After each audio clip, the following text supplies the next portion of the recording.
안녕하세요. 렛츠고 시드니 박 팀장이 간다.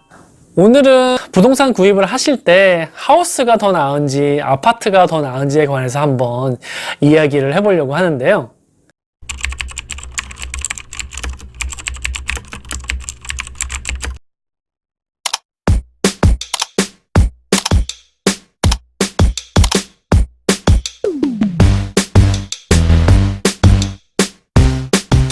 제가 부동산 관련 영상들을 더 많이 만들어 보려고 생각을 하다 보니까 저한테 프로퍼티 매니지먼트를 맡기고 계신 고객분들, 아니면은 저를 통해서 집을 사고 파시는 고객분들, 그리고 제 영상을 시청을 해주시는 구독자분들이 질문을 많이 해주시는 것들 중에서 그 중에서 골라서 영상을 만들어 보면은 좋을 것 같다는 생각이 들어서 앞으로 부동산 상식 시리즈를 계속해서 영상으로 만들어 보려고 생각을 하고 있습니다.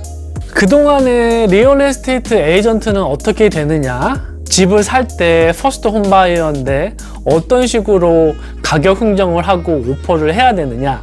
아니면은 집을 사기 전에 얼마만큼 렌트를 하는 것이 적정하느냐 등의 많은 질문들을 해주셨는데요. 오늘은 그 중에서도 제가 가장 많이 받는 질문 넘버원, 집을 살 때 하우스를 사는 것이 좋으냐, 아파트 혹은 유닛을 사는 것이 좋으냐 하는 질문에 대해서 한번 이야기를 해보려고 합니다. 한국 분들은 보통 부동산을 구입을 하실 때 무조건 땅이 있는 하우스를 사야 된다, 땅이 있어야지만이 집값이 오른다, 이렇게 말씀을 하시는데요. 그 말이 절대로 틀린 말은 아닙니다. 맞는 말이에요. 하지만 본인들이 처해 있는 상황이 다들 틀리고 그때그때 부동산 시장이 틀리기 때문에 하우스를 사는 것이 무조건 맞다고 이야기하는 것은 아무래도 어폐가 있는 것이겠죠.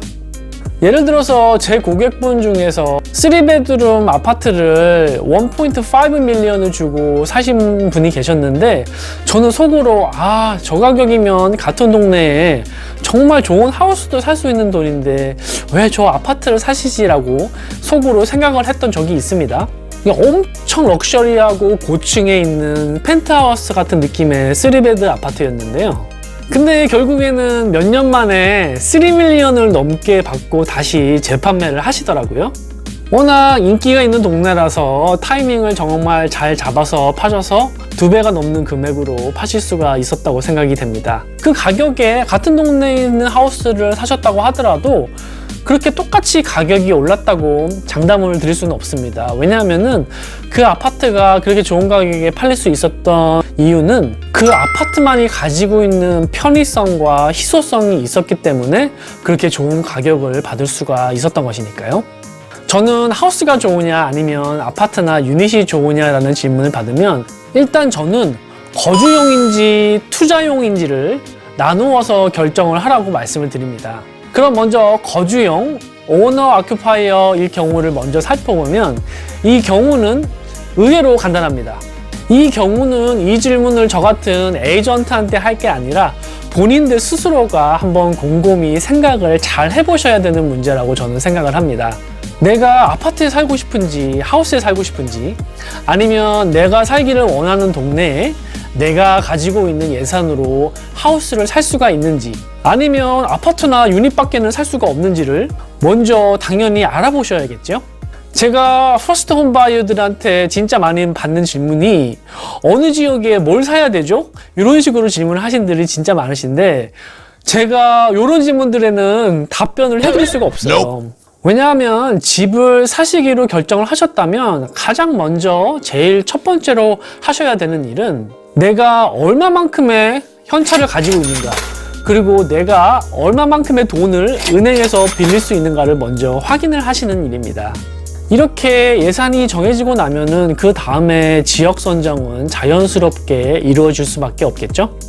이런 측면에서 봤을 때 예산 책정 없이 지역 상담을 먼저 하시는 것은 그렇게 큰 의미가 없습니다. 당연하겠죠. 내가 살 수 있는 집은 50만 불짜리 집인데 주택 중간 가격이 1밀리언이 되는 지역을 보시는 것은 시간 낭비일 수밖에 없으니까요.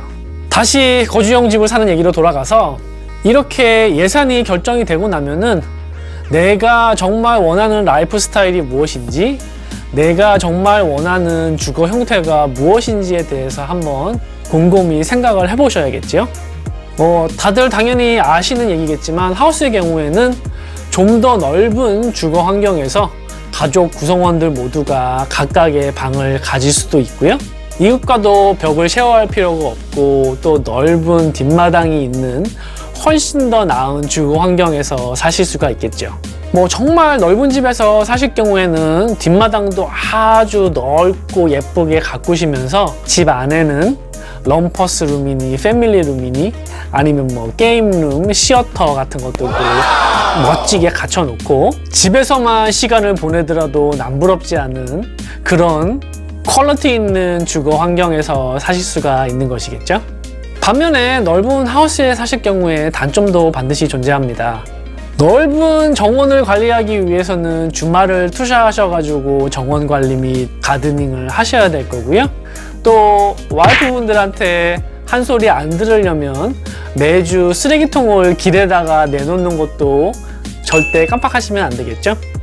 잔디 깎고 정원 관리하는 게 말은 쉬운데 해보신 분들은 아마 잘 아시겠지만 그게 절대로 쉬운 일이 아닙니다. 제가 전에 하우스에서 살 때 아주 조그만한 뒷마당이 있었어요. 사이즈가 한 3-40 스퀘어미터 정도 되는 잔디가 깔려있는 뒷마당이 있었는데 그 조그만한 뒷마당에 잔디 깎고 잡초 제거하고 이런저런 일을 하는데 주말에 반나절이 그냥 순식간에 없어지는 그런 기억들이 아직까지도 선명하게 남아 있습니다. 저는 6일에서 주 7일도 일을 하는데 주말에 이렇게 잔디를 깎고 정원 관리 일을 해야 되는 것이 조금은 부담으로 다가왔던 것이 사실입니다. 차라리 저는 주말에 자유시간이 있으면은 영화나 넷플릭스 같은 거를 보고 아니면은 아이들이랑 같이 공원에 놀러 가든지 아니면은 수영장 같은 곳에 놀러 가는 곳에 시간을 투자하는 것을 훨씬 더 좋아하고 가치 있는 시간이라고 생각을 합니다. 또한 오래된 집일 경우에는 집안 곳곳에 문제들이 많이 생겨서 이것저것 수리를 자주 해야 한다든지 아니면 앞마당이나 뒷마당에 심어져 있는 큰 나무들이 문제를 일으켜서 나무를 잘라내야 하는 경우도 생길 수가 있겠죠. 최악의 경우에는 하수도에 문제가 생겨서 뒷마당을 다 갈아엎어야 되는 그런 일이 벌어질 수도 있습니다. 그럼 아파트나 유닛의 경우를 살펴볼까요?